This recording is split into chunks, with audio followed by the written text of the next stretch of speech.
Myself and two other close friends of mine. We had some drugs that we were selling. And we were out at the park that night just looking to sell some dope and maybe buy some dope. You know what I'm talking about? Look, I'll break off. And the guy turned around and he was a big guy. He was about 6'2" and about 250 pounds. He turned towards me and pulled out a set of nunchucks and started swinging those nunchucks. And I warned him, I said, stop, you're gonna make me shoot you. And he continued to approach me, and at this point I wasn't gonna back up, and I said, stop, or I'm gonna shoot you. And he took another step and I blasted him.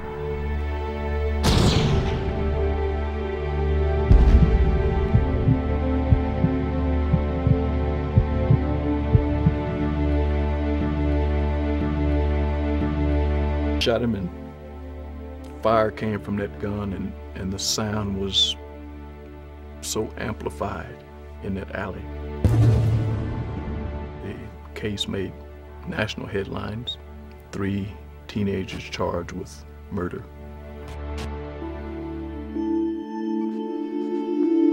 Where I lived at was across from what's called Prospect Lake. That whole area of town was called the South Side. That's where the gangsters and hoodlums would hang out. I was just attracted to that lifestyle. I became a little leader in my area there.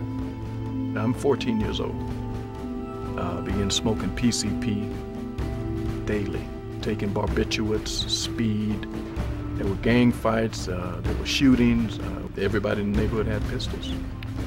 So that's how I started carrying pistols. My father, here he was, this upstanding Air Force citizen in the community. Boys, get here and take my shoes off. But yet, there was abuse in the house. Hurry up! This rage would come over me, this anger would come over me. And I became so insensitive to this thing we call life. Life just didn't have meaning for me. It just didn't have meaning for me. I think that in retrospect, I was trying to get out of life. There are hundreds of stories I could tell you about being in prison.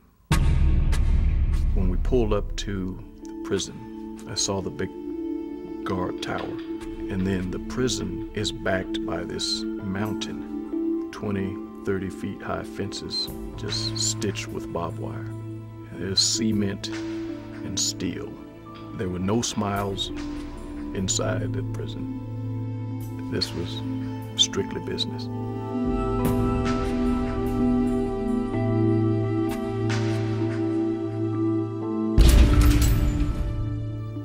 For 4 years, didn't realize I was in prison.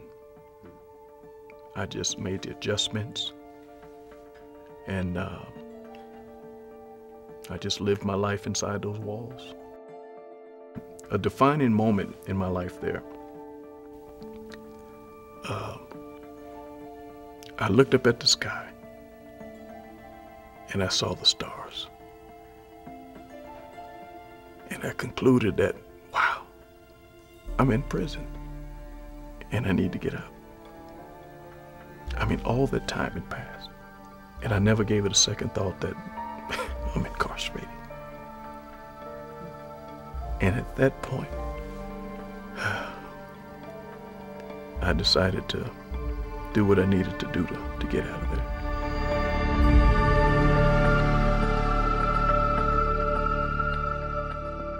When I got out, tried working all those jobs, tried complying with the system. It didn't work, so I just went back to what I knew best, which was being a gangster, being a thug. I asked around about a boxing gym to work out at. I was directed to a place, and I went to the boxing gym. I met a guy. He actually came to open the door. I asked him, could I work out? He said, sure.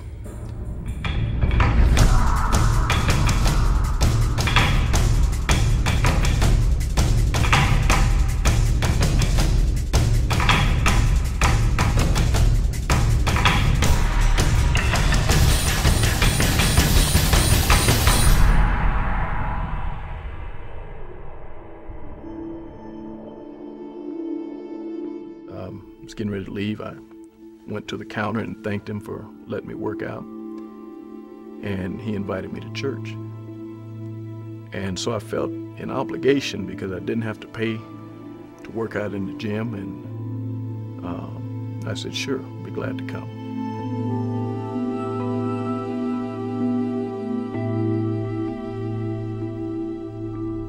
I later discovered that he was the pastor of the church. And this guy was preaching what I now know as the social gospel. This was the first time that I felt like this God that he was talking about was also concerned about me. And that I wasn't exempt because of what I had done, or my economic status, or the color of my skin, that this God was concerned about me and loved me. That was the first time I felt that. The first time. I just discounted church etiquette, and I stood up and I stopped the service and I said, what do I need to do to be saved?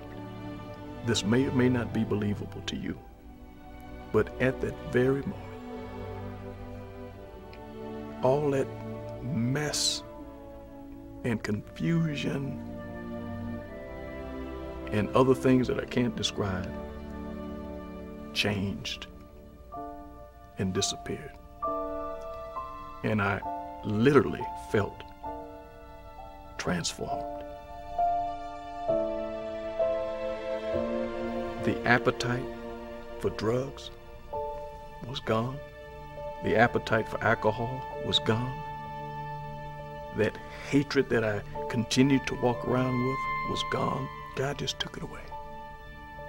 All that pain, all that confusion, all the mess from how society shaped me,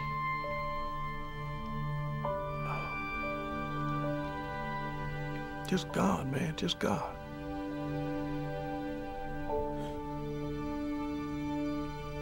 All of the so-called good deeds that I do in this community, it's always sandwiched with ex-convict, ex-killer.